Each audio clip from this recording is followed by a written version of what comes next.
एक दिन गौतम बुद्ध अपने शिष्यों के साथ एकदम शांत बैठे हुए थे।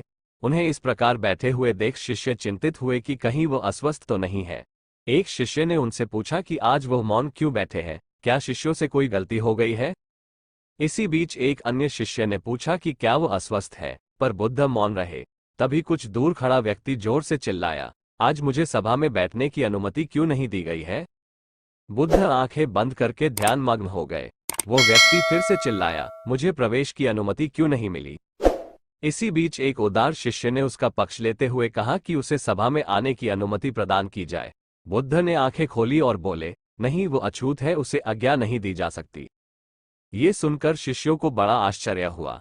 बुद्ध उनके मन का भाव समझ गए और बोले, हाँ, वो अछूत है। इस पर कई शिष्य बोले, हमारे आश्रम में जात पात का कोई भेद ही नहीं, फिर वो अछूत कैसे हो गया। तब बुद्ध ने समझाया, आज वो क्रोधित होकर आया है। क्रोध से जीवन की एकाग्रता भंग होती है। क्रोधी व्यक्ति प्रायः मानसिक हिंसा कर बैठता है। इसलिए जब तक वह क्रोध में रहता है तब तक अछूत होता है।